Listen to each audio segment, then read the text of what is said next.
Ah, yeah, All yeah, right, that one. there we go.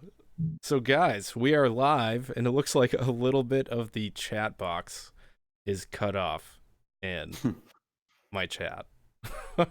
So, anyways, what's up, everybody? We're gonna do a little Last Jedi, the Rise of Skywalker stream tonight with the Blue Bantha Milko channel, and if you guys know them, definitely drop a like and go check out all their stuff. If you don't know them, go give them a sub.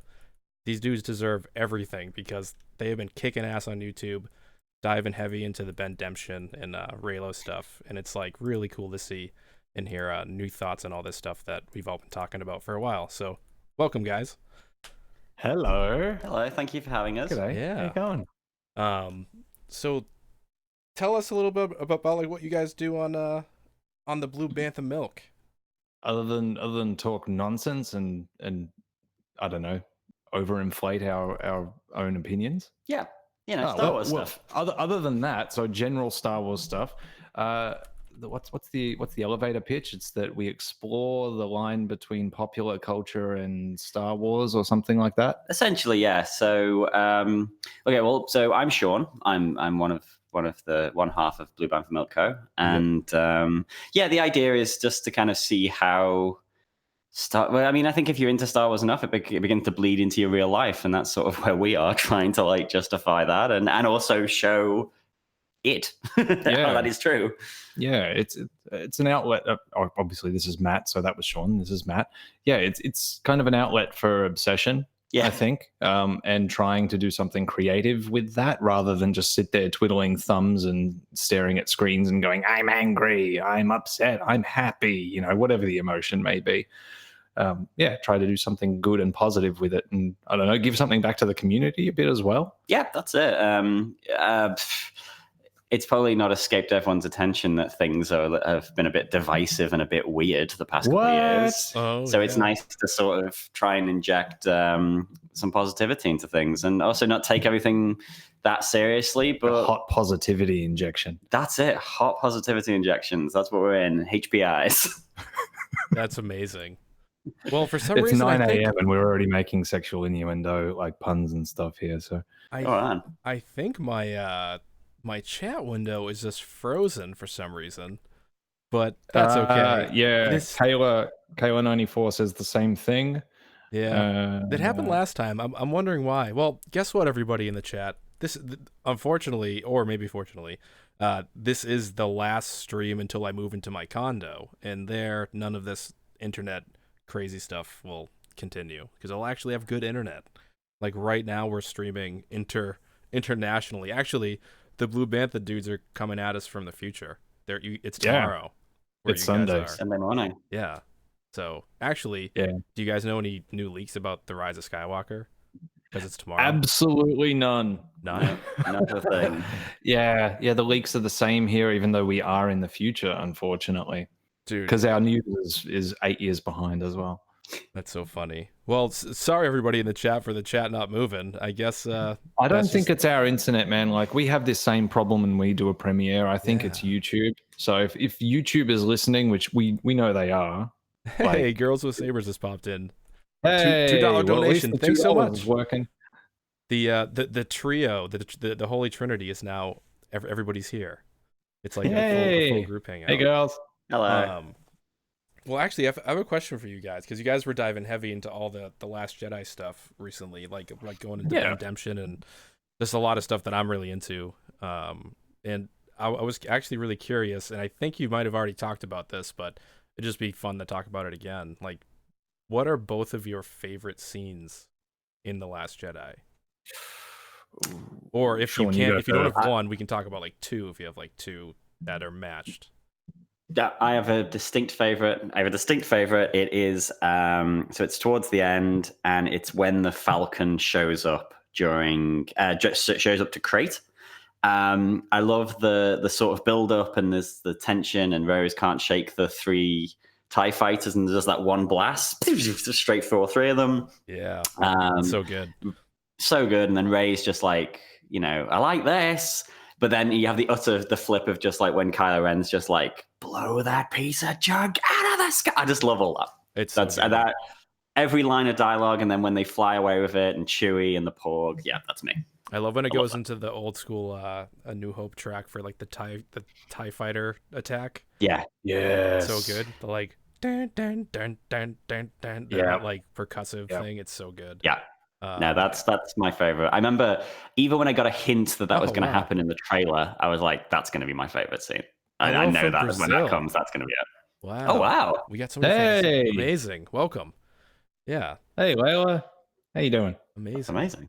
Yeah, those underground crystal caves, I remember that literally being one of the biggest things in my like head that stuck with me when I saw the full-length trailer. And I was like, oh my God, like what is going to happen in this movie? This looks insanely cool. Yeah. So it was crazy. Just watching Chewie kind of like navigate that with ease and like, but it was like, so badass. And solo piloting. Yeah. He's just like, I got this. Yeah. Like that scene was pretty damn cool. It like when the Porg smacks against the glass. That is one of my favorite little jokes in the whole thing. Oh, it's so good. It reminds me of Gremlins, like, or a Mogwai. That's why I loved those things. That's why I was really surprised that like a lot of people seem to, or maybe I'm wrong. It seemed like a lot of people were like, you were surprised. Those things are weird. Bull. And I was you like, were no not way. Surprised. I was like, I love those things. They're like non-evil Mogwais. Yeah, I mean, what's not to like about them? But I don't know. It depends who you ask. There was no surprise. I was like, anything fluffy, anything kiddie, big eyes in the kids' film. People gonna get upset. Mm-hmm. What about the Rey catching the lightsaber scene? That's my favorite moment. Absolutely. Well, actually, I've got two that are kind of tied. So, like the one before it. So the Rashomon sequence. The triptych there. The third one when Luke, that was the moment in the film up to that point. And I was like, oh, this is it. This is it for me. And then when it got to the throne room, just that play between Rey and Ben, and like the will he, will she, what's going to happen, and then right to the moment, even though it's about to happen, because you see Kylo's turning his hand and the lightsaber's turning, and you're like, he's gonna do something to Snoke. He's gonna, and so but it still felt like a surprise. It still felt like a punch. Oh, I was waiting for Snoke to like flick his hand and the lightsaber would fly away. And it would just be like he was going to be one step ahead of them. So That's and that I think good, like this building of tension. That whole scene for me. Like even though he's narrating what's about to happen to him, it's just it's just so perfect. Yeah, it's fantastic. And then when the lightsaber flies across the room and Rey catches it, I remember jumping out of my seat and I remember popcorn going all over my pants and not giving a crap about it. I was just like, oh, everything is melting away. Hey, there's a really good question from a Girls with Sabers asking, what's Reylo? Oh my God. Reylo is the newest religion on Twitter that I am spreading the gospel for, as well as you, Girls with Sabers, Wayward Jedi, R.I.P. Who else am I missing? Lord of the Sith podcast. Basically, the actual love story of the sequel trilogy. But you know what I actually think is going to happen? I think that actually Kylo is going to end up with Hux. I'm switching sides, and I'm now a Kylux. Kylux. Ooh, that's a bit harsh. Yeah, it's a bit harsh. Yeah. Now all of my videos will be primarily just that. Only. Yep. Oh yeah, Wit and Folly. That's right. Wit and Folly has great videos. Oh, they do. Do you think that the whole Kylux things, because Hux got a taste of being thrown into the wall and was like, yeah, I wanted to kill him, but it's like, it's kind of hard. This guy with the cape and his leather, I like it. So the KO94. I'm just kidding, everybody. I'm just kidding, Girls with the Sabers. You know me. KL94 said, I love The Last Jedi. The only problem was I felt Canto Bight was a bit long. Let's talk about that for a second. Yes. Yeah. So what did you think of the Canto Bight scene? Here's what I would say about Canto Bight. So I'm so glad that it ended up being trimmed down to what it was, because Oh yeah, the deleted scene or the extended cut of that. long. I know. So long. It's painful. no, like yeah, a pod like race. knowing the full extent of what that was gonna end up being, I was like, yeah, this could have been very too much. So I like that they actually like trimmed out the fat in my opinion. However, I don't think it's like the strongest part of the movie in regards to like the message it's trying to give to us. I know what it was. And like this in the second time, it didn't bother me as much when I went to see it. Like I watched it 2 nights in a row. So like the first night I was like, like interesting. I loved how weird the horses looked. The Fathiers, yeah. I loved that weird puppet look thing, and they reminded me of this weird movie. I don't know if you know what it's called Warriors of Virtue, which is a really bad B movie. And instead of Ninja Turtles, the Ninja Turtle people are kangaroos. So they're in a full life-size adult kangaroo ninja costumes. It's ridiculous. Why isn't this like compulsory learning in our country? Yeah, this should be media studies text. Yeah, this is the national movie of Australia. It is hilarious. It is so funny. Yeah, of course Girls with Sabers knows. Of course you guys know what it is. It's amazing. But yeah, I feel like the issue with me was like the message to get Finn to reconsider like what it is that he's looking at came across so quick, kinda. And what I would have liked personally, and I guess this would restructure kind of what was going on, and this would have to like create tension, would be like to have them just like quickly get to the keymaker, or the code breaker, right? And it could still be DJ. You could still be in jail, and we could find out that like just like in the book, he's just spending a night there because he needs to sleep, so he just put himself in jail, which I like. I actually thought that was really funny in the book. But they don't go into that in the movie. So I would have loved if like they went through all this shit to go break him out, and they find out like he put himself in jail to just go to sleep. And then the whole thing is them actually getting the hell out of there without getting caught. And then they realize oh shit, we freaking parked on the beach. Now our shit got fucking bombed and we can't escape. Like they're fucked, right? So I would have liked that sort of angle instead of going like real heavy with like the younger crowd version, which is what that whole sequence in my head was for. Like I think it was definitely like a like Disney-ish sort of like old school prequel-y George Lucas angle on like a message, I guess. I don't know. So but that it's not my favorite part of the movie. So that is the that Canto Bight thing though is the most Star Warsy possibly of the whole film, because hear me out. Whenever like my wife's not a massive Star Wars fan, but she's watched most of them, and she's always like, every time we watch one, she's like, oh, here we go, it's the big puppet scene, you know. So when it's like Jabba's palace, Mos Eisley, Dexter's diner, stuff like that, she's like, there's always one scene in Star Wars where they have to like show off a bunch of people in suits. And like Canto Bight is The Last Jedi is one of them, where there's loads of people and things. But it's also probably the most Rian Johnson-y scene of the whole thing, because it's the closest to his sort of like weird version of 30s gangster movies that he goes back to with Brick. He does it a bit in Looper. Lives Out looks like that's got a lot of that. So when you've got, you know, Rose saying, I want to put my fist through this beautiful town, it's such a line that you can imagine like Lauren Bacall saying to Humphrey Bogart about like Chicago in the 30s. So I quite enjoy that.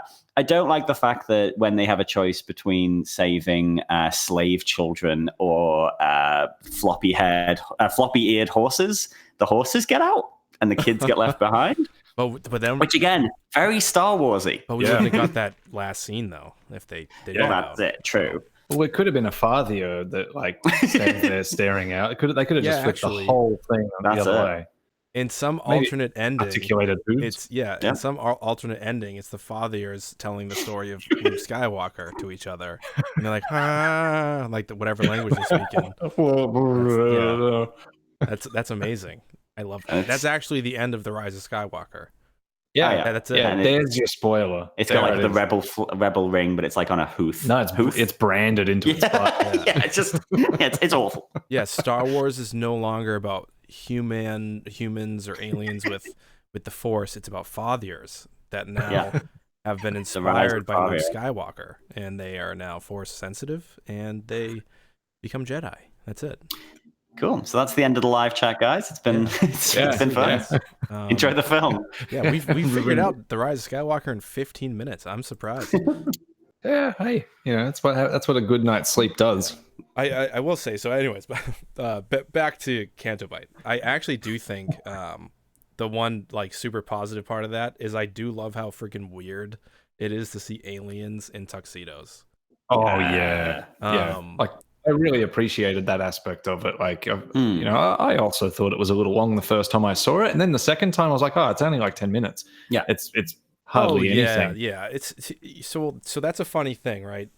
I think why the people so people think it's long, and I'm like, it's not that it's long. I think the way it's edited is very odd. Like, there's like certain beats. Like in my head, I really like the JJ pacing, which is just what I call like relentless. He's just like, boom, this moment is over. Now let's ramp up to this emotional thing, and then you like cut to the next thing, and he just keeps doing that over and over and over again until the end of the movie. So like, you kind of just feel like, oh my god, right? But like, I think why people think it was so slow is just like what happened right before it was like real and it's longer. Yeah, it really it's totally breaks, doesn't it? Yeah. But those aliens, dude, are so interesting. I wish they showed more of the aliens that were in the tanning salon area or whatever that was. Like that I want more of the opera singer. Oh god, yeah, I'm a big fan of that. Opera singer thing. I was like, the camera just like flies over and she's like, brilliant. You got guys, beautiful voices. Oh my god, I think we all did it at the same time. We're harmonizing pretty well. Oh, I wish I had some way to like auto tune us and like loop that back in, like somehow. That'll happen sometime. Tech, you can do it. Yeah. What was I gonna say? Can you do a special edition of this whole recording and just auto tune the whole conversation? Oh yeah, totally. I'll make this into a rap song. Hey, can you hear piano in the background? Heroin Henry, or Heroin, yeah, Heroin Henry. Did you know that Mark Hamill did motion capture Small Guy? Yeah. He's like the drunk dude. Yeah. The one that's throwing the coins into BB-8. Yeah. You know what's funny? I actually didn't like that scene until very, very recently. For some reason, I always have 3 scenes in The Last Jedi that I didn't like. Okay. And it's like, it's so weird because I love The Last Jedi so much that I'm like, whatever about these 3 things, because there's so many things in each one of the movies that I feel the same way about. And I'm like, it's just those things and these ones.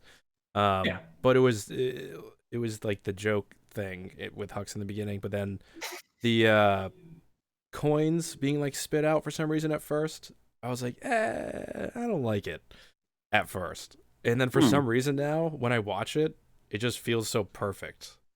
I don't know why. I don't know what shifted in my head. It's so illogical. Like I don't know if this happens to you guys, where like all of a sudden something that you were like, all of a sudden you're like, you're like, this is sick. It also happened with me with Attack of the Clones in a lot of ways, but I've had a big resurgence on that film.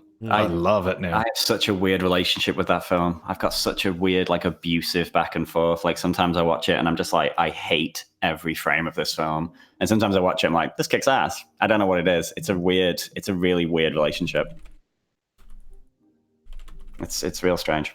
Yeah, like having to rewatch Attack of the Clones just recently for when the previous video we did a couple.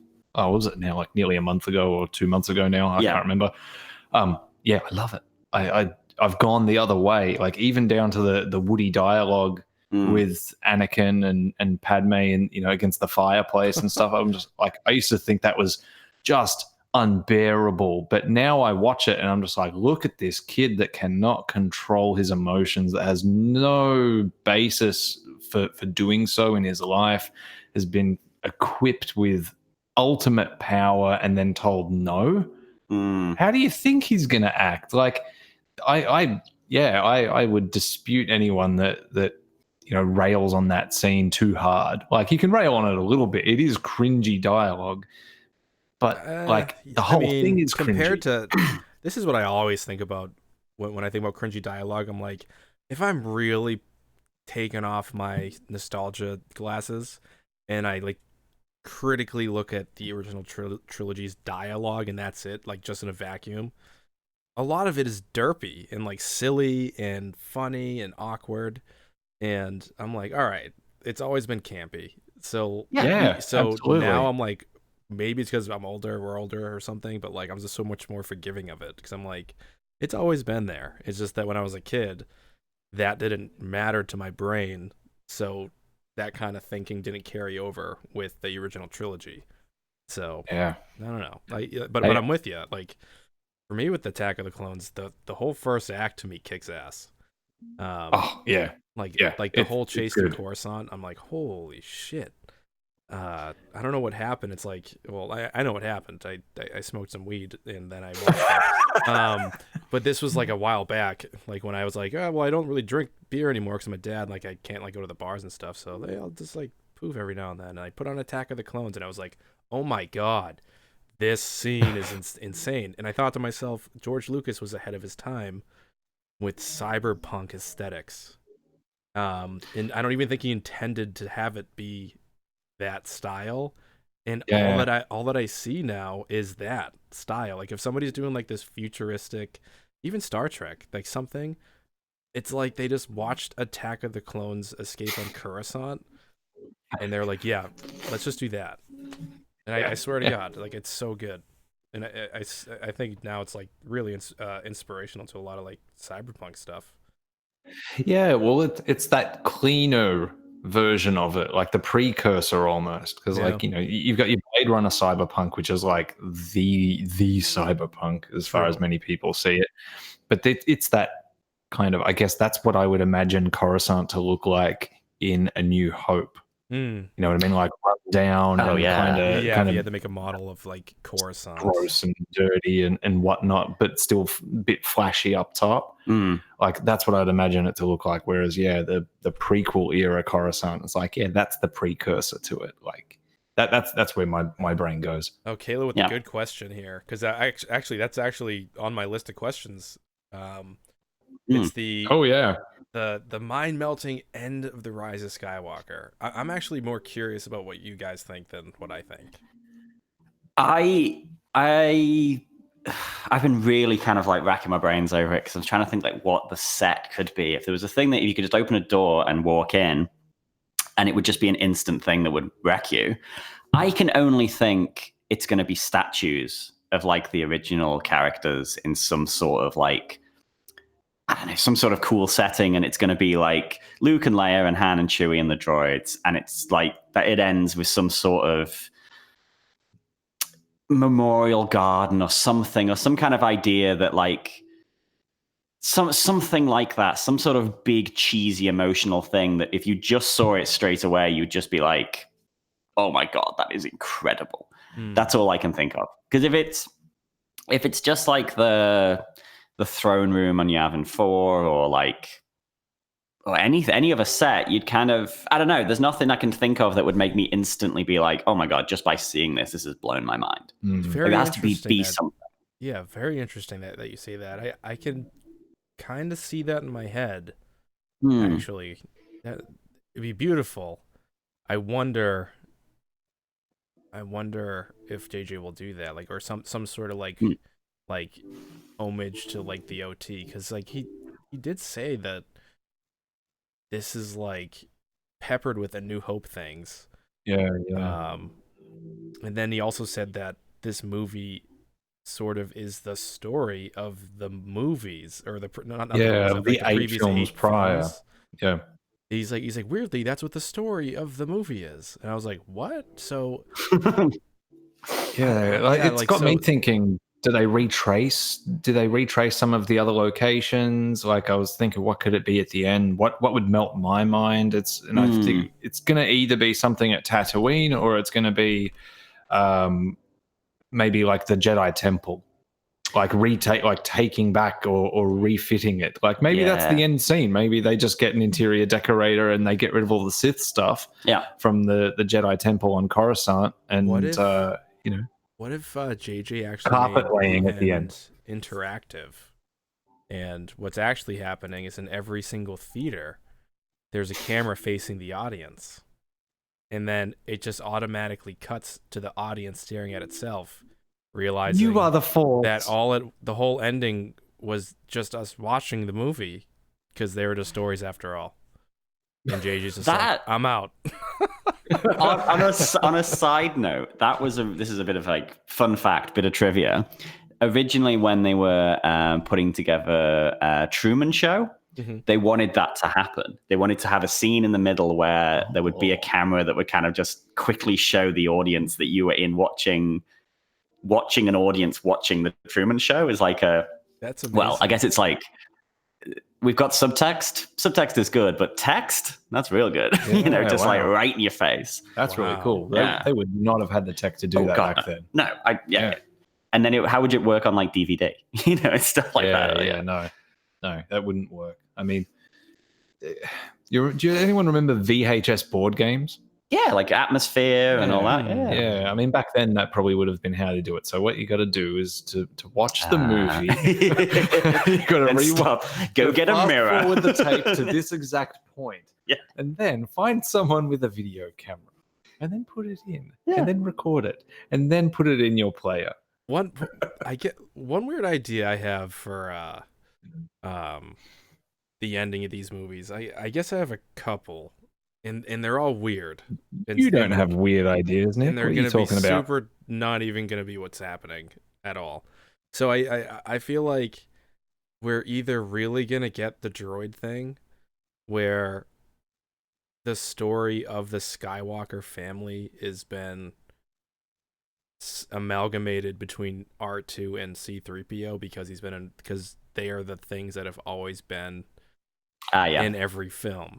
And the way to honor I don't know if it's the easy way out or the right way out or whatever. So this is why I kind of don't think it's gonna be this, because if I can think of it, there's no way it's happening. It's kind of my mentality. So only the whole of the internet thought this. Yeah. So, but it's like the way I see it happening though, if it does happen, it's that 100 years from now or something like that, after the final balancing of the Force happens by like defeating Palpatine, like we find out that like the end of whatever happened in that battle, like maybe months after, there's like a retelling going on, and it's happening from like a projection of R2 in some space, and that's where this is at, where like there's scrolls of like the story of Skywalker, and the person taking it would be a will, or a shaman taking information on the Force using bloodline of the Skywalker, and like obviously Rey would be part of this whole story too, because like it's everybody that impacted the bloodline that officially did what the Jedi's like ultimate goal was, which is to defeat the Sith finally. And there's like Palpatine coming back is saying we need to really finally defeat the Sith in a bigger way than we thought, because like for better or for worse, like I like the idea that Palpatine's back, and people think it's like a cop out, but I'm like, Resurrection has sort of been around in the EU, like or like essence transfer. I just finished Darth Plagueis, and they talk about essence transfer, and it's so freaking cool. I love that book, by the way, and I'm okay with him coming back. I think it makes sense, and I think him coming back and then being defeated is the only true way to end. But like for that mind melting thing, I'm like, maybe it's like that. And then the other thing is, I was thinking, maybe literally all it is the main Force ghosts that we know no longer dead. like they're all actually have like come full circle to like whatever their journeys are as like Jedi, They're and corporeal they're like, again. and now we come back, and like, so it ends the saga because the stories of whatever it is that they've done are over, because their cycles are over now that they've come back to living, and then it just ends, and that'd be kind of a weird JJ thing because it opens possibility, but also gives you that sense of like, oh, everybody came back and it's a happy ending to everything. Yay. Rural But since I farm thought boys of it, I don't advice think is it's gonna quite good. Yeah. Don't go writing your own stories. And somebody else, I read this somewhere that somebody was thinking that it was going to be the actual set from the end of A New Hope, like the medal ceremony. Yeah. So I was like, that would be interesting, but I don't think that's mind melting enough. That's the thing. Like, if you just think of just a set independently, if it's just like the Lars homestead or something like that, you're like, yeah, that'd be cool, but it wouldn't Not mind melting. It's not mind melting. It wouldn't Like, put it was me on at my the ass. end of bloody Revenge of the Sith, Yeah. so it's not mind melting. That thing you were saying there, though, about ending on like the story being told, if you've read from a certain point of view, the last short story in that is that it's the wills, and then the very end is like one of them's writing something, and he starts to write, and he's like, "How to begin." You know, it was a period of civil war, and that's how the book ends. And it's like, this is set. That's actually holy crap. Yeah. I literally read like 90% of that book and never finished it. Yeah, keep going. Wow. Hey, what's up, JX? Welcome to the chat, man. Hey, JX. New people hanging out. Oh wow, we got 38 people hanging out with us. Nice. If the last set was the Starship Enterprise, like 2QAYL1138 says, that would be mind melting. That would be pretty wild. Well, that's a thought that I've had about it. It's like, there's one line that is fairly consistent in all of the saga films, and it's a long time ago in a galaxy far, far away. And I just did a rewatch of Battlestar Galactica, the TV series. Yeah. And I just thought, oh, what if that's it? What if it's bringing it to now somehow? Like and places, what if it places Star Wars right at the end in present day in some way? That would melt my mind a bit, because it's like, oh, what? This is our mythology. This is our folklore. But I also wouldn't want it. Yeah, that'd be interesting. It'd be tough. Oh, Girls with Sabers, thanks so much for the donation. Yeah, it's like come get me.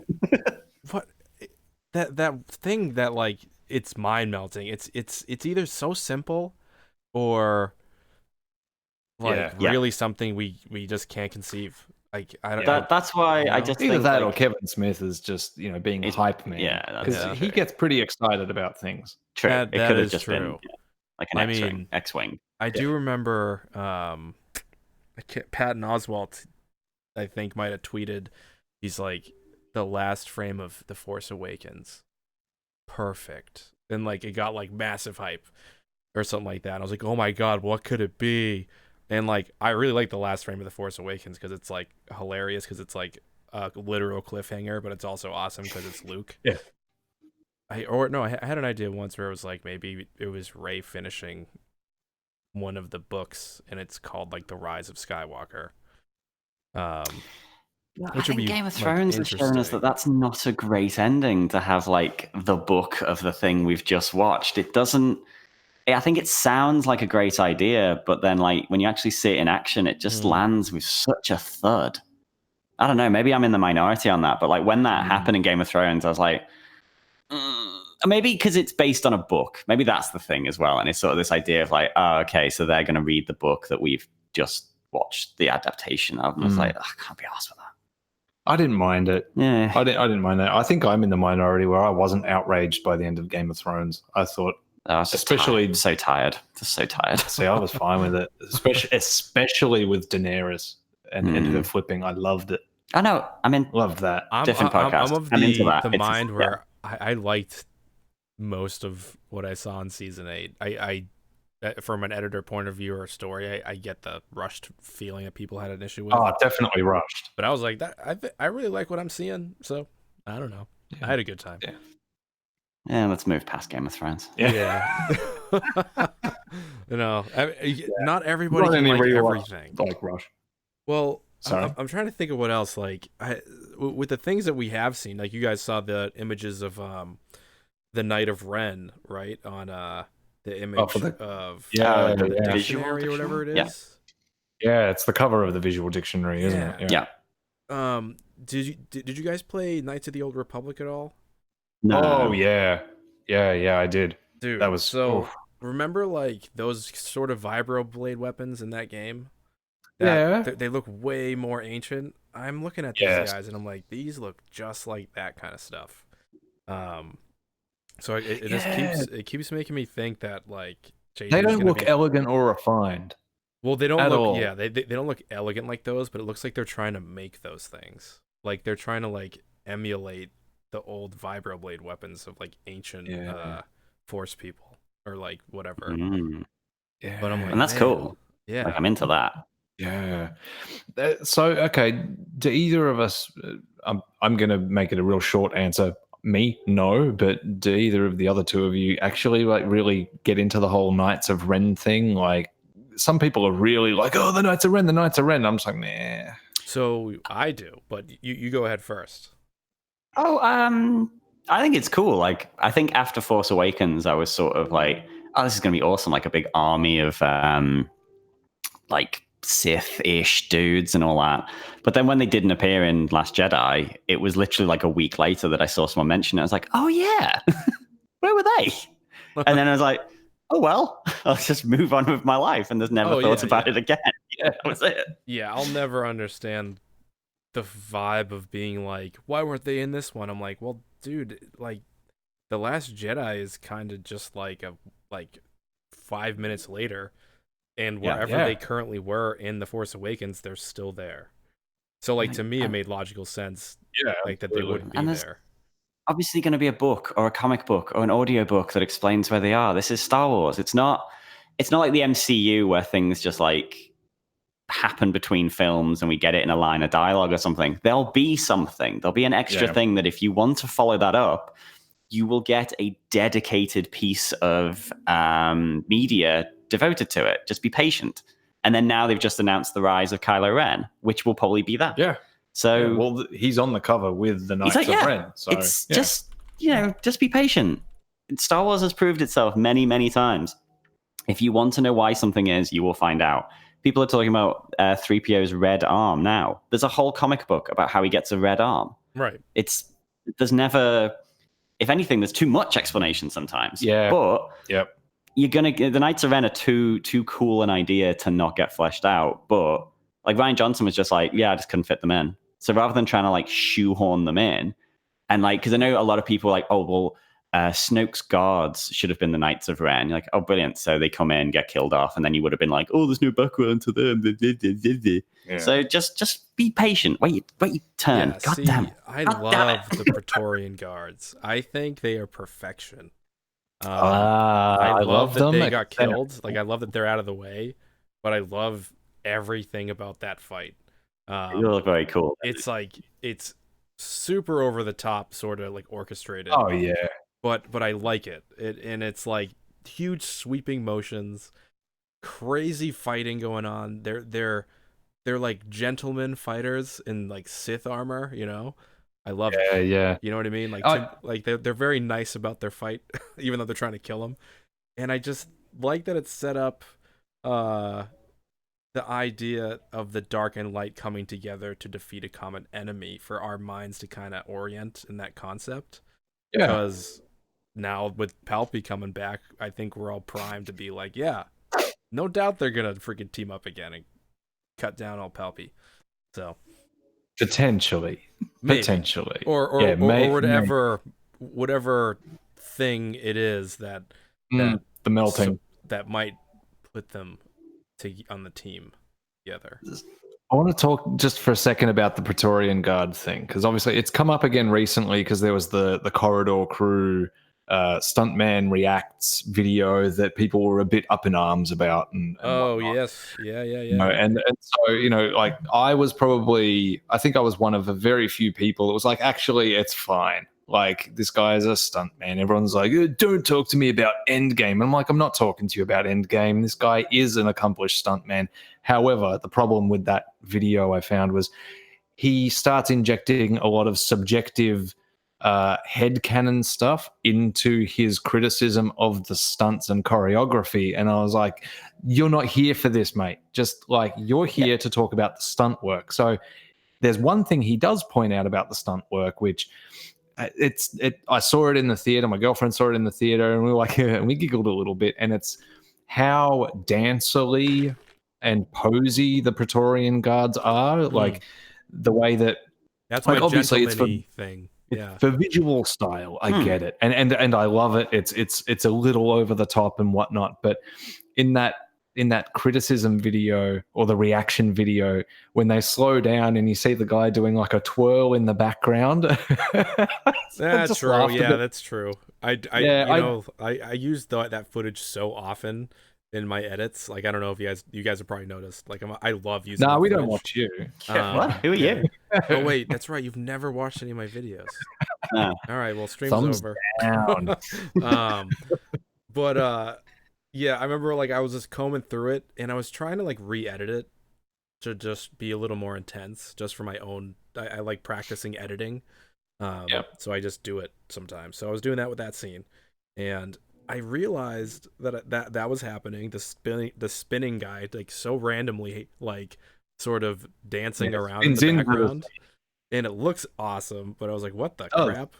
So, but the other how thing, fast it actually happens though, like when it's a blink and you'll miss it thing. It's a flourish. So like, the unfair part of that kind of reaction is like when you dedicate 2 minutes of a reaction video to slow down and freeze framing a thing that is as fast as you snapping your fingers.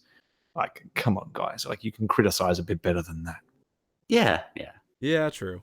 I was distracted real quick by this actually this good question. Why do people assume Palpatine will be the lead? I guess that's a kind of a good question. Villain, yeah. But like, so at most, some Imperial Thrawn will be trying to finish what he started. That could be Richard E. Grant's character. He's, what is he, Allegiant General Pride. Yeah, Allegiant General Pride. You can imagine him being like old school Empire. Yeah. There's a lot of stuff if you read the Last Jedi novelization, and there's like they sew in this thing of like all of the old Imperials who have become part of the First Order. They all hate Hux because he's like this young cocky dickhead, and they're like, yeah, we used to be working for Tarkin and Vader and these actual people. So that idea of like Richard E. Grant being like someone who's a little bit old school, possibly like a Tarkin. It's basically a baby boomer that's in the workforce right now. Essentially a boomer who's coming back thinking that like these millennials don't know what in they're doing. Management positions. I hope he has the energy of Kennedy, R.I.P.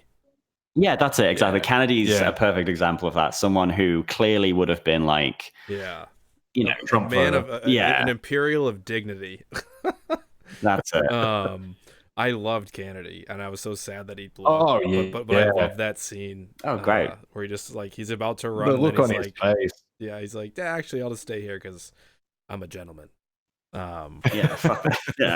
But yeah, I guess the reason I think it's not going to be, I guess, just a imperial thing is because I think that Palpatine will be the main issue at hand in this, specifically because Palpatine's been obsessed with resurrection himself. Plagueis, the whole history of Plagueis, even though that's like theoretically not canon anymore, the old Darth Plagueis book. I feel like him like becoming a Sith or becoming back to life and having a Sith Empire just sort of makes sense to the overarching story of Palpatine and the Skywalkers and the galaxy and all that kind of stuff. So I don't know in what way, if it's going to be like literally him, and this is like sort of answering the question from the chat. Like, I don't know what way or what sort of influence it is, but I do think it's like going to be sort of because of him, whatever it is that's happening. Yeah. And I think a good reason to believe that too is because there are Sith troopers now, and and my hunch is that there's like going to be a legitimate push for like a Sith Empire in this movie, because that's like something that we haven't really gone into yet. But I think it would make sense in the minds of even casual people, like what's going on. But I could be dead wrong too, because I'm wrong about everything. So I got a question. Have you read Master and Apprentice? Yo, I read it 2 times. I literally finished it and then I read it again. Well, it bored the tits off me, but other than that, and I'm halfway through it. Yeah, but there's a. I felt that way about Alphabet Squadron. I don't know if I haven't read that yet. Just bought that. There's one part in that which did stand out, and you know when there's the flashbacks and they're going over the prophecies. Oh yeah, like young Qui-Gon with Dooku. Yeah, so one of the prophecies, and I've literally just re-downloaded it on Kindle. I'm trying to find it in the background here, but there's one of the prophecies, if anyone in the chat room maybe knows it, where it makes specific mention about the ones that cheats death or something like that, and that stood out. I was like, oh, that is Lucasfilm inserting something important to the Rise of Skywalker in a canon book. Like it just stood out like dog's balls in that sense. But I appreciated it. I was like, this is the bit that was really interesting to me. Because there's one there's one prophecy, isn't it, of like the one born of darkness will give birth to darkness, Molly. Or something like that. Which is I'm just laughing because Molly put bored the tits off heretic. Heretic. That's funny. I'm sorry. It's totally fine. Not every honestly, like I didn't like the Padme book either. Like I tried to read it and I was like, I'm stopping. Wasn't for me. So well, I'm gonna say one thing about it, and this has actually been a lesson for me. I'm probably one of the few people that don't like the Star Wars audio books. I can't do them. Jedi Lost's really good. I've tried many now, and I think when I say many, this is the third one that I've tried, and I can't do it. The vocal acting is so hit and miss. He either nails it, like I thought in Master and Apprentice, he nailed Qui-Gon. Everyone else sounded like a joke to me. I was just like, oh, come on. And for all the effort and everything that they go into, I'm like, just get a female voice actor as well. Have 2. I can't handle this dude. Yeah. And look, credit to him. He does an amazing job at what he does, but he cannot do female voices. And he shouldn't, I don't think. I find it jarring. That's just me. And, you know, I am a true fan. So yeah. A good audio, like a prove it. Goes a long way. Hey, I've got a trademark branded on my butt. Debate me. Prove it with facts. The audiobook of American Gods is incredible. The guy does really good voices. Everything from different accents, different nationalities, the whole thing. He's brilliant. Jedi Lost, because that's not really an audiobook, it's like an audio play. Yeah, so they've got someone who, like Asajj is like one of the narrators, and they've got someone who is, I thought it was the woman from the Clone Wars, but it's not. But the voice is perfect. And then you've the Dooku's not so much, but like that one's really good. Off for me in that one. Yeah. That was my one criticism of Jedi Lost I was like, why like the book guy was so good. Yeah. And then there's this guy that's like nasally Dooku. Yeah, it's really weird. I was like, why not get is it Steven Stanton who does it in Clone? I don't know. Maybe. But whoever did it in Clone Wars, just see if you get him back, because it's such a distinct voice. Yeah. And if it's not there, it's not there. It's like a deep. I found it from the book. Yeah, that's it. And this guy's just like some dude. I'm like, oh, okay. So I found it. The quote from Master and Apprentice, which stood out in the prophecy, is, "He who learns to conquer death will, through his greatest student, live again." And I was just like, "Yep, well, there we go." I think that is. Palpatine is going to be back, not just in like a flashback, as some people have thought. It's not going to be necessarily a Force ghost. I think he will be somehow reborn. I think he'll be physical.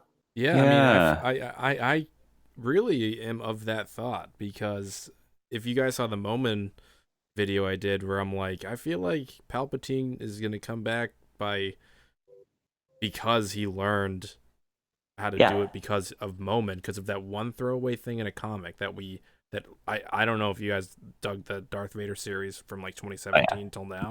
Real good. That was real good. So good. Yeah.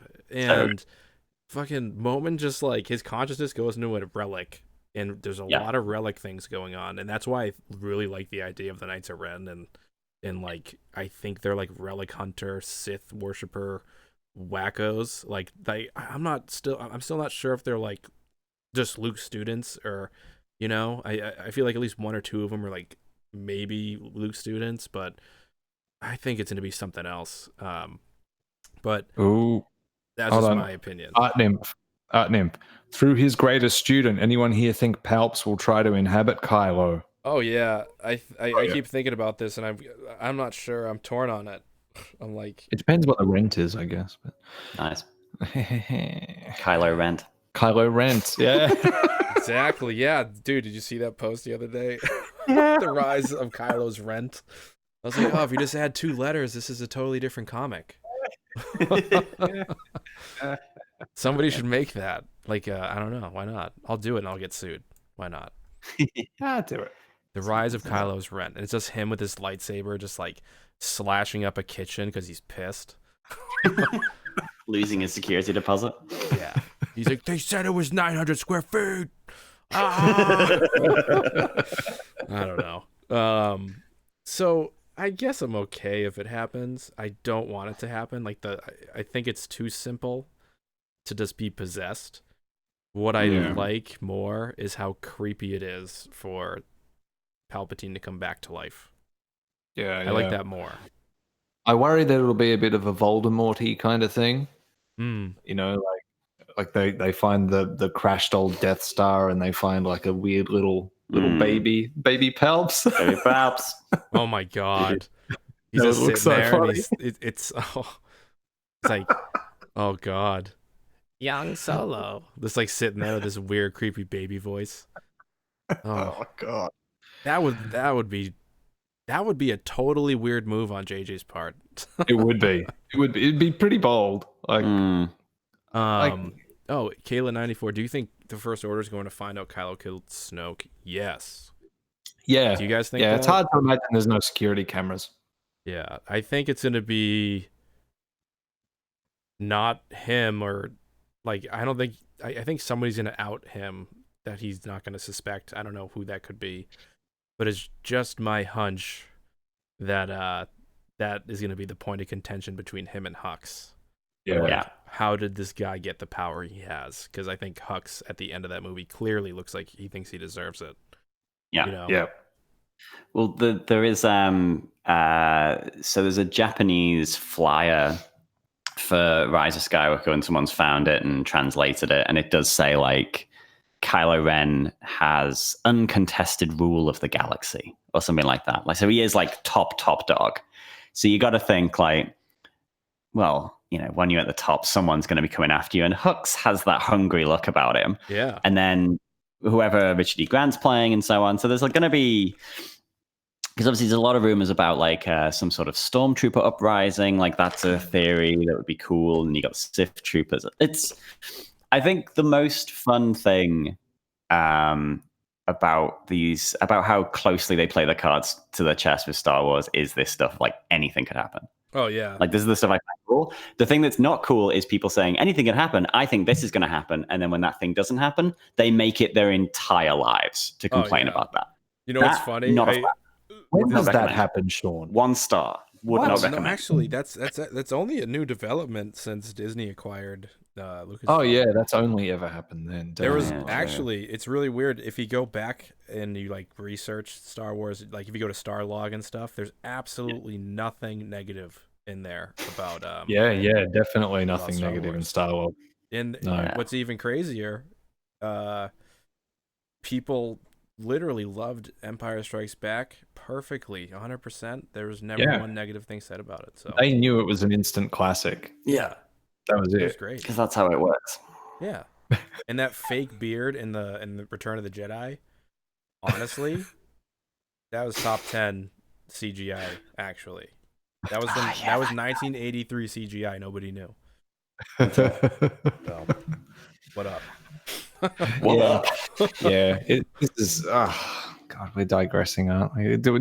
How have your comments been lately? Because I have a policy of not looking at our filtered, held for review YouTube I look at comments. everything. I have a policy of looking at them.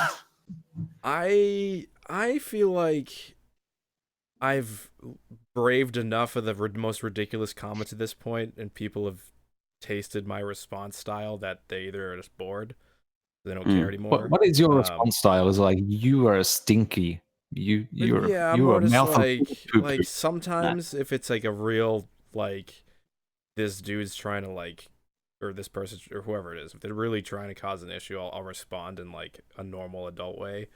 But if it's just something that's totally ridiculous and I can't tell if it's a 7-year-old or a 40-year-old dude, I'm just like, bless your soul, or like, or I put like a kissy emoticon, or I'll be like, dude, you even ever watch Star Wars? Like, I love posting that just because like it's such a stupid question that if I post it and people take it seriously, I'm like, yeah, okay, all right, this is like somebody that just wants to fight, so that's what it is. So I just kind of don't care. It used to bug me, but not now. Oh, I used to write, well, I still do, like when I write like movie reviews and stuff online, filminquiry.com, guys, check it out. If anyone posts like a really ridiculous trolly comment, I always just reply, thanks for reading, and then like 3 smiley faces and just leave it at that. And they just kind of, you can hear them like crease into a ball because there's nothing you can really do with that. And it's like, oh, have they actually taken the time to write this response? Is it just a blanket response? But yeah, no, it's great. I love it. One of my standard responses used to be when I could be bothered with it was just 2 emojis, and one of them was the the okay, like the finger point, the pointer finger and your thumb doing the okay, and then the finger point, so it's like the sex emojis. That's it. That's always been my response. It's pretty traditionally, but now I've stopped even doing that. Yeah. What I think is so funny about the comment stuff is like, we're all on YouTube. What's interesting is I have a question about this on here where I'm like, thoughts on being a Star Wars creator and stuff. And I called it during the dark times. Because I would call like the last year or 2 the dark times. And now to me, this seems like the neutral times because it seems like everybody moved on to complaining about Brie Larson or something. But to me, what a bunch of disingenuous pricks these commentators are. It's like what is the point? Disingenuous pricks. They will go to anything that they can jump on to get some revenue.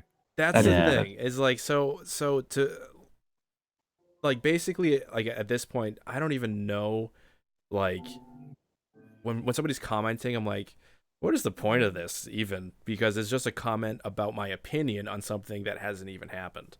And it's like such a weird thought process in my head to like be somebody that would angrily sound like, or like angrily post at somebody because they had a different think in their brain than I did. Like you guys have different thoughts than I do because you're completely 2 different people than I am. So for me to be like, well, it's fuck you because you had a different thought, like that's so weird. And I don't get it. And it's over a movie. It's over a movie. Well, yeah. Some of the comments we get, you're like, we get one guy who, I assume a guy, one guy comments on ours. Safely assume a guy. And they are like a manifesto.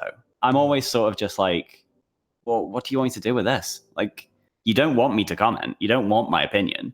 Like, what do I do with this? What's my next step? Well, it's that like a dude flex. is muted though. Oh yeah, he's gone now. He had to go because he's a real pain. I think we let one of his comments actually get published, and I think we after that we were like, no, this guy's a total pain in the ass. So we've muted him. We haven't banned him. Yeah, but he still comments, and that's I actually love that. So like, if you ever see, he's just throwing stuff into the void. He's writing these essays and just bam into the void. No one can see them, and we don't read anything but his username and the first line to be like, it's him again. Yeah. And that's it. Like, he's getting nothing, but for some reason he just keeps pumping them out. Yeah. I think it's a dopamine thing where like that instant gratification, like you have to listen to me because it's posted on your timeline, and like that's like all that matters to that poster's how mind. about fuck off? Yeah, And like I totally forgot. Sometimes I also pin comments like that because I think they're hilarious. So like recently on one of my videos, one of my last 3 or 4, I can't remember which one. One of the pinned comments is just a guy telling me to like fuck myself because I had a video that I made a video and I had thoughts in it, and I was like, all right. I was like, okay, I will, I guess. Like BRB. I like that. I don't know. Pinning it is a great idea. Pinning it is a really great idea. I have taken the sort of like the way we deal with comments to the real world, actually, because on Friday I was at a party and some guy was talking to me and he was an utter fuckwit. And he finished speaking and I just turned around and walked away. And it was so much better than arguing. I was like, not doing it. Just turned around, went to the bar, got a drink, walked off, and he just left him standing there. In a day. It was great. Yeah. I feel much better about myself. Yeah, there's only so much energy. And then I realized like I'm not the kind of person that can like thrive in a constant debate with somebody level. Like I'm not even interested anymore in that. And at first I was, and I was like, wow, this is way more hostile than it needs to be. Like, can it just be about disagreeing and like moving on like normal people? And so that's why I called it the dark times, because it was just like you just post an opinion anywhere, and it's just like why is this a war because of a movie? I just didn't get it. It's just insane. Right. Like why be like so hostile towards anybody because they enjoyed something? I don't get it. Well, the internet's part of it as well. Like, I mean, you know, there is a feeling that I think comes along with not just commenting, but writing a vicious comment or something that is so either carefully worded or in your eyes thought out, and you feel like, I think when you hit enter or you hit send, I think you feel this sense of kind of accomplishment, because like, yeah, I got them. And that isn't something that you see in like face-to-face interactions very much, because that, you know, like if people were acting the way that they do online at something like Celebration, hitting that enter key would have probably copped a throat punch in many times. Yeah, you know what's funny? I totally forgot that like people, maybe it's because I finally curated my Twitter experience so much that I don't see it anymore. But I used to always like I'd like just post something, and like obviously somebody that doesn't like the movie, because like if you're on Twitter you're specifically about a thing, I guess, like you have to be, or else whatever. And this guy was like, I just destroyed you with facts, and I was like, what? What? Like he like said something and he destroyed me with facts, and I was like, what? Like, what do you mean? I was like, dude, it's like, it's a movie. R.I.P. in peace. I'm still here, and guess who's going to be creating content that totally goes against your facts, you numbskull. It's not just Star Wars though. The most hostile comments I've ever got online was when I wrote a listicle about who should direct the Masters of the Universe movie. And I put that Zack Snyder would be a good choice. And I got comments about that, like really angry comments for that, but also very angry comments because I had misspelt one He-Man character's name.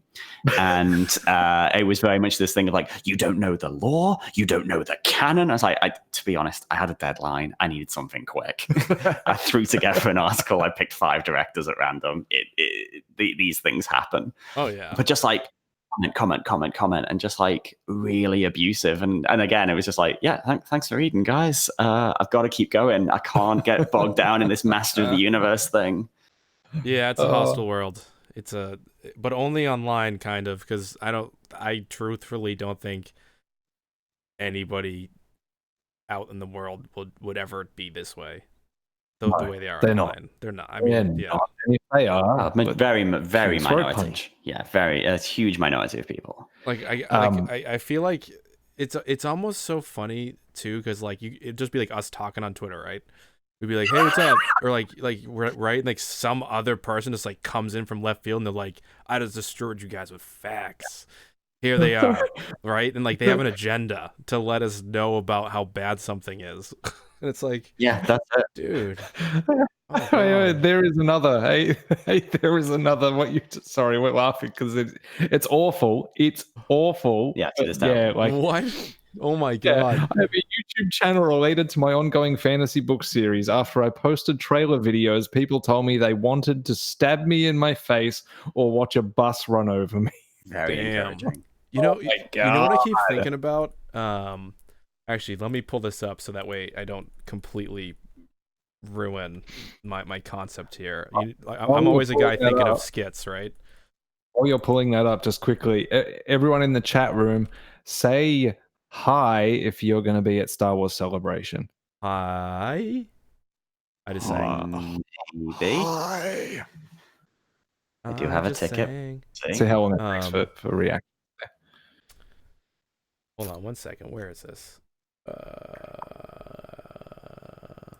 Oh yeah. So I have this like funny idea, and Oh no. No one's going to Star Wars Celebration. Oh wait, there we go. We got a bye, a hi, a I wish. Hi, I wish. well, I'll be there.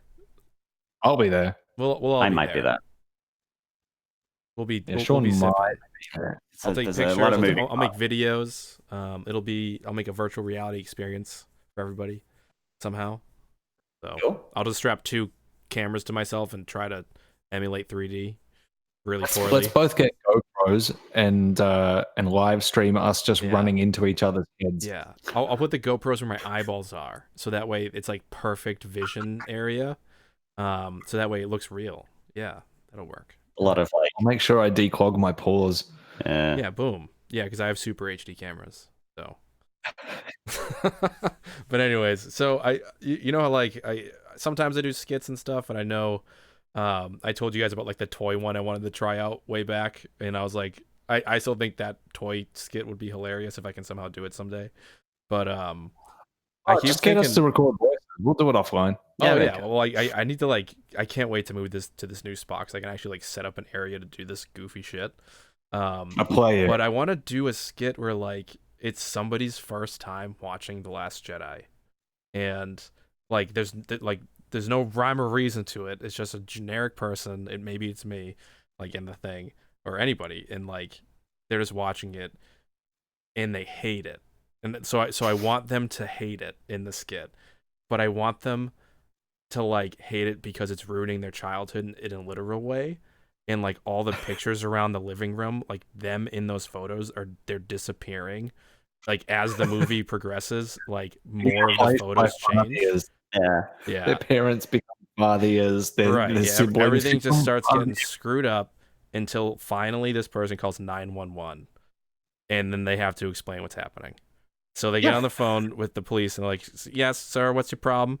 And it's like, "The Last Jedi has ruined my fucking childhood." So it'll just be like complete meltdown mode, and then explaining the entire like basically using a quote unquote like toxic gamer channel sort of vibe to explain everything of what's like going on. So maybe I will get you guys to be the cops. That'd be amazing. Actually, yes. You just be like, "Wait, tell me again what this movie did to you." my photos are changing. I don't know. As long as my cop can be like super Australian cop. Oh fuck yeah. Yeah, sir, like, you need to calm down. Yeah, and like oh dude, this is why I wish I had like a cop prop uniform where like I could just have somebody come tase me, like fake tase me, but I just face track Rian Johnson's face onto the cop. Okay. Like just end it like that or something. Oh god. I just love making I love that kind of digs at the detractors, like not like on the nose ones anymore, which I still owe you some videos. I need to send you guys my old dumbass videos. Yeah, they're ridiculous. But Miranda, the movie hurted my feelings. I'm offended. Yeah. What's happening? This movie's literally ruining my childhood. It's just so funny. Well, actually, here's character's parents divorced because of the movie. Say what? the characters in your skit, the characters' parents need to be divorced. Oh yeah, there we like go. Film. So you yeah, need, like, boom. Johnson could be the lawyer that signs the paperwork and makes like it official. The marriage certificate on the wall in a frame, and then it kind of just morphs into like a divorce, and it's like irreconcilable difference. Every The Last Girls Jedi. with Sabers, Yeah. A New Nope definitely has to happen first. Girls with Sabers, right? That's the first skit that needs to happen. A New Nope, where I don't know if you guys watched that stupid A New Nope video I made where it's just R2D2 and C3PO escaping in the beginning of A New Hope, but I got this really weird skit that I'm doing where they're just like hanging out in Tatooine. It's just footage from the movie with a different overdub. Okay. So yeah, I got to make that for Girls with Sabers because they've asked me a million times, and I'm like, I actually have it partially made. I just gotta freaking finish it. I'm the worst. I'm like, oh yeah, I'm gonna do 1 million projects at once, and then try to get them done. I don't know. Hopefully soon. Yeah, I sympathize. tend to agree. You do seem to have a lot of things going on. Oh yeah. Babies, Right. houses, work, writing music Toilet. sometimes. Yeah, going to the store. Yeah. Normal stuff. Yeah. Streaming. Yeah. But yeah, what was I gonna say? Oh yeah, I don't know. you guys have watched Looper, right? We talked about this earlier. Yeah. Yeah. So I literally just watched it last night, and I guess I'll end the stream on this because I don't know if you guys First can time go you- any longer, but I figured we'll just wrap it up I with can like this go all like night. thing. So I think I figured out like the Johnson style a little bit, or like just by watching Looper, because I don't remember Brick at all, but I was surprised at how many things in Looper were in The Last Jedi in terms of themes and ideas and concepts, and like not just like story beats, but even some just like executional things. So I'll point out a couple, and then we can just like jump in. So old Joe just disappearing at the end of the movie. Yeah. I was like, Yeah. oh, nice, right. I was like, damn, this is like Rian Johnson like using visual effects in such a chill way, and he did this so well in The Last Jedi, and also had a guy disappear. So I was like, oh, interesting. But even though it's a totally different thing, right? It's a totally different narrative purpose in that moment. It's a self-sacrifice from young Joe. So the other thing is the Rainmaker and Kylo Ren. Kylo Ren's sort of backstory, growing up bad, parents weren't there for him. That's kind of what happened. And then the Rainmaker grows up bad, parents weren't there for him, turns into this dude that has powers and telekinetic craziness that can do anything he wants. He pretty much has the Force. And like, I was like, holy shit, that's probably why he really loves diving into that kind of character, which is Kylo Ren, and why we got sort of his take on it, because he doesn't think he's just an evil dude. He's that kid, the Rainmaker kid, like he could go both ways. So I thought that was really interesting, because like I'm like Rian Johnson likes this idea of like there is no pure evil. It's like what's the word I'm looking for?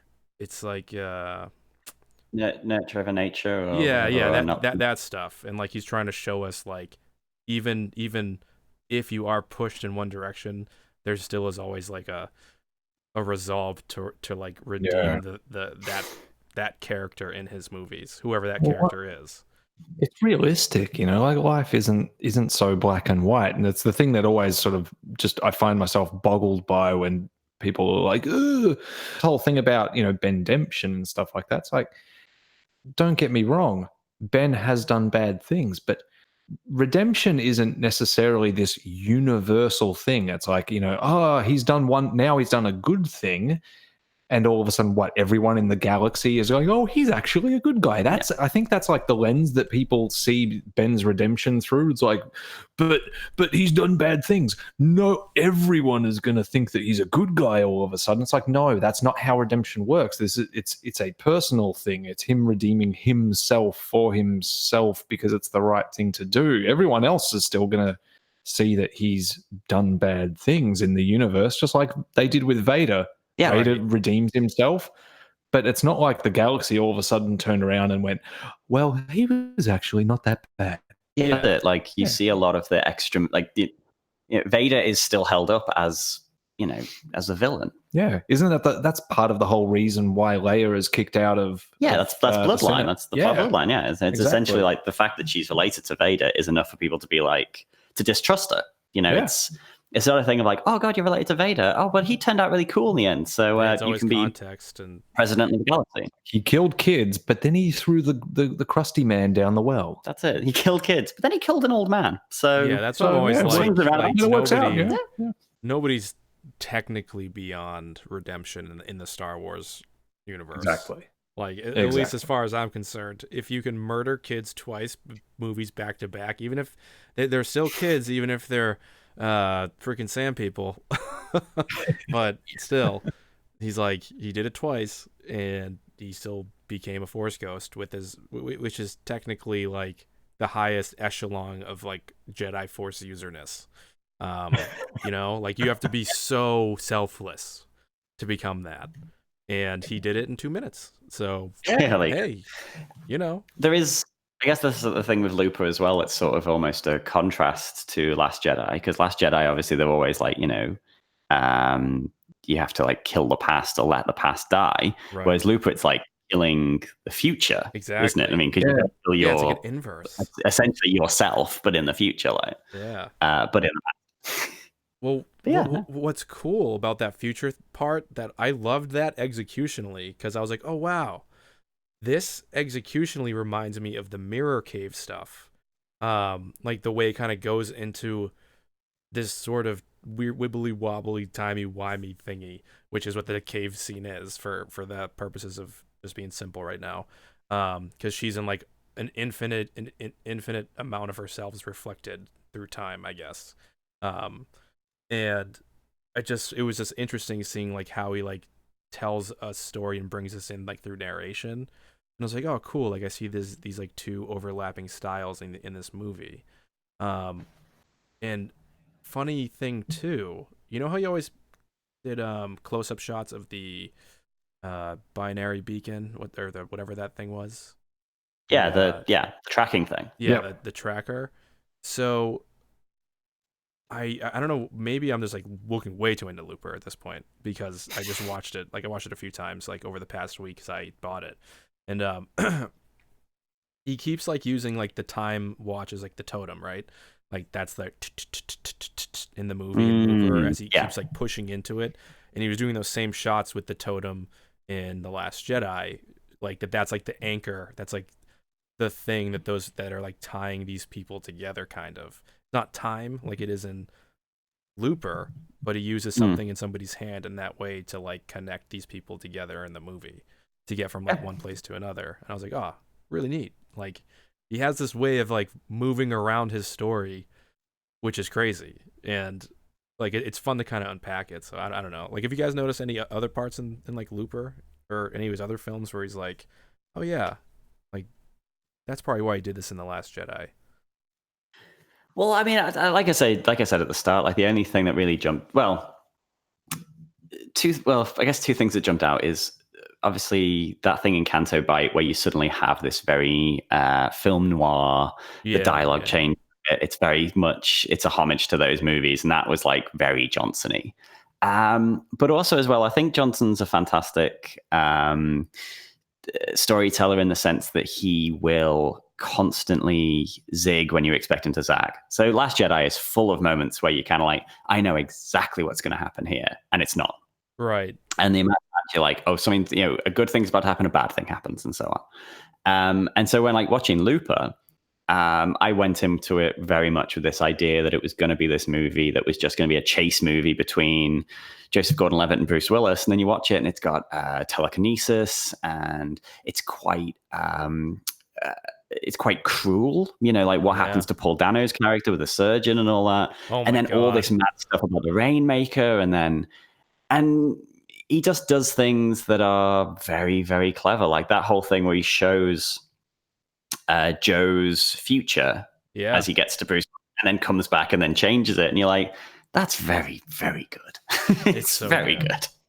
Yeah, dude, him and Steve Yedlin together in a team, like literally, in my opinion so far, can't make something too bad.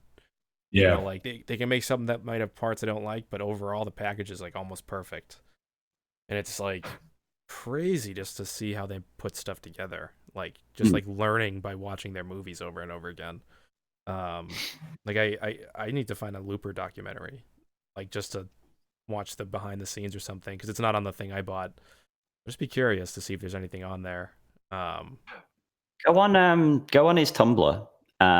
So Rian Johnson photographed the making of the film as he was doing it. I don't know how much like he talks about the making of or anything, but there's loads of really cool behind the scenes stuff, because it felt like he was making that film for ages, because I think it was when he had like no money and no real rep. And then obviously it's amazing.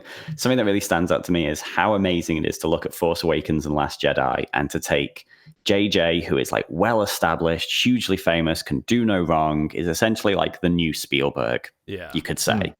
And he makes a quite safe movie. And then Rian Johnson comes in, 3 movies behind him, bunch of TV shows, and then makes something that completely changes what Star Wars is. Right. And I definitely didn't expect that. I thought like, oh, they've brought Rian Johnson in because he can be bullied a bit by the studio. You know, they can keep him on a short leash and he's going to make something very crowd pleasing and cool. And then watching the film, I think I was about 45 minutes into The Last Jedi and I was like, this is my favorite Star Wars film. Yeah. And I do not know what is going to happen here. I always fluctuate on like what my favorite is. I'm like, sometimes like The Last Jedi is my favorite Star Wars film, and then sometimes like Empire is. And most of the time it's Return of the Jedi. It's always all over the place. But yeah, like I definitely knew from the trailers that Star Wars was getting its first like quote unquote film, and I mean that in like a big sense. Like, you know, like there's blockbusters and then there's like films. And I hate to like be so cheesy about it, I guess, but I'm just like, to me, the amount of skill that went into creating The Last Jedi, while really similar on par with a lot of what went into The Force Awakens, I just feel like it's 2 totally different leagues of quality. Like, just the way everything looks, in the way the cameras move, in the way scenes are sort of stitched together, almost like with like precision and mathematical precision. Like if you watch the sequence of events during the bomber run in the beginning of The Last Jedi, and the way the cameras move to lead you through spaces, he uses 90-degree turns in like very interesting ways. So it'll be like 90-degree turn up, then it cuts to a 90-degree turn left, and then another 90-degree turn back up, and then like you're all of a sudden you've navigated through all this space very easily. He's established the space, but it's also been an interesting cut because of the way he moves, because of the way Steve Yedlin moves the camera. It's like, it's almost like just learning filmmaking by watching this shit over and over again. Yeah. There's a really good video that I want to say Patrick Willems did. I mean, obviously he does a lot of very good videos, but he did one, I want to say maybe last year, about the visual styles of all of the different original trilogy films. And I think even some of he might have done something on the prequels and stuff like that as well. And he talks about like just the change in the way that Empire looks and feels compared to all of the others. So like, I think Empire was the first film that Star Wars got, and it was its second film. Its visual style is incredible. And then you get to Return of the Jedi, and it sort of goes backwards a bit. Like it's a lot of the shot styles, and he brings this up in the video. Like a lot of this styling is just totally kind of like almost ripping off what's been done, but just in a kind of a blander way than the way it was done in Empire. Return of the Jedi is always the only one that looks dated to me. Like, it just has that like disco look to it. I can't describe it any other way. Upgrade Jedi rocks, you know, just because it did look a little bit dated. You know, it just needed to get spruced up a bit. Yeah, that freaking song. Oh God. Hey, there's people talking about subbing over in the chat room, and I just wanted to just give some news here. We are 5 away from 500 subscribers. Oh. Yeah. Yes. Yeah. So That's amazing. yeah, we were at what were we? 372 or 78 or something like that. Yeah. Just a touch over a week ago. Yeah. Wow. And The growth in be that way? happening. yeah, I think a certain guest helped quite a bit. Girls with Sabers, we are incredibly thankful for having you on and like just giving you the mic basically and be like, hey, just talk. That's been a big boost for us. So thank you. Like just from the bottom of our icy cold, crusty hearts. Our man beard hearts. We love you. I love from the east in our flaky beards, we love you. Yes. And from the future. You can make beer from beard yeast. Did you know that? Oh. I don't think I wanted to know it. There's Rogue Brewery out of Portland in the United States have a beer called Beard Beer. Makes sense. They cultured the yeast from their lead brewer's beard. Wow. Yeah. Maybe I'll just grow my beard out from now until celebration. Say again. I said maybe I'll grow up my beard from now until celebration. So by the time that hits, it'll be like 9 feet long. Do I it. can make it look like I'll position it to look like Kylo Ren or something. Yeah, do it. And with them, we can like drink beer out of it. Yeah, just exactly. funnel it. Kind of like the Bear Grylls. Bear Grylls like water funnel. Yep. Beard grills? Beard grills. Beard grills. Digressing. Well, that, I think, does it for our first time doing a live stream together, guys. Yeah, that's pretty good. Was it fun? Pretty good. I had a good time. It was fun. Yeah, it was really good. Yeah. Don't tell the girls with sabers. I'm just kidding. They're in here. No, we're going to do a live stream with them soon. Yeah. And then somehow we got to figure out how to do a live stream across 3 channels. Is that even possible? It is possible because you just use OBS, I guess. Yeah, like you just have to have someone that has to have the most bandwidth, I think, in the middle. Hopefully that will be me soon when I get that direct connection at my condo. Nice. That'd be amazing. Just to be like, all right, I don't have to worry about this anymore. I can have 3 people on at once. Yep. So yeah, it's been fun, guys. Like, I think this is the funnest part of being in the Star Wars fandom. Just like hopping live, meeting people. Yeah, just hanging out with the chat, being live, talking to you guys, talking with Girls with Sabers or whoever, and just not pissing on everything, not being like negative for the sake of it, just because like it's edgy, So pretty good. Yeah, I mean, edgy is cool as well, but no, it's not. I'm just lying. Edgy bullshit. Stop being edgy, people. Yeah, stop that. Be edgy. Just don't tell anybody about it. Yeah. No, but anyways, yeah, dude, it's been awesome, guys. So yeah, the AT-AT Beard Gang. So this is Blue Bantha, Milko, and me, the AT-AT chat, thanking everybody that's in the chat right now. A lot of people are hanging out tonight. We had a lot of people hanging out. And I will see you guys soon. This is my last stream for a little while because I am buying a condo, or we bought it, and I have to move in and then get everything set up and then also do just normal life stuff between now and then, preparing for a baby because we got a little ATST on the way, another one. Oh, yeah. And then I'm going to change the channel to a children's channel. And that's it. No, I'm just kidding. Hey, one thing I'm going to give a little shout out to. One of our podcast friends down here, Star Wars Spelt Out, so he has a kids podcast as well that's entirely dedicated to Peppa Pig. Oh. Yeah, and he's definitely got way more adult listeners than he does child listeners. It's really bizarre. Didn't he get interviewed on like radio or something? I listen to stuff.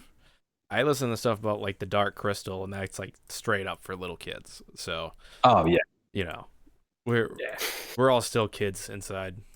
It's okay. Yeah, somebody's kids. We try to be. I mean, I eat children to try and be a kid inside, but it's all right. Yeah, me too. It's good protein.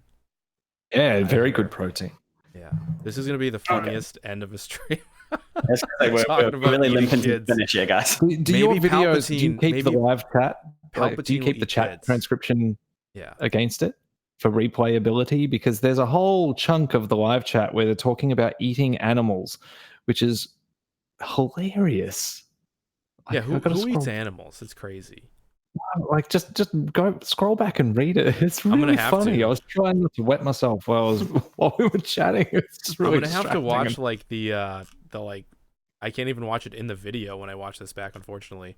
Once I actually quit the stream, but yeah, I'll have to watch it in whatever that click on thing is when it ingests, because I have to God. figure out the stream issue. But anyways, Really guys, funny. yeah. So I'll let you guys know when we'll be doing round 2, because it'd be super fun to do this again and just to continue diving into like just talking about anything in Star Wars land. So Yes, definitely. yeah, absolutely, we are down for it anytime. Especially once you've got bandwidth. We'll even hook up our webcam. Oh, nice. can Yeah, see my goal is to actually start utilizing a cam eventually. Like if I can get it going good in the next spot. So, anyways, I'm gonna just say bye to everybody in the chat. Thanks everybody for hanging out. This has been the AT chat and Blue Bantha Milko talking about literally everything and being hilarious as always. So, may the force be with you guys. And Bye. thank you guys so much for hanging out. See you guys next time. Right.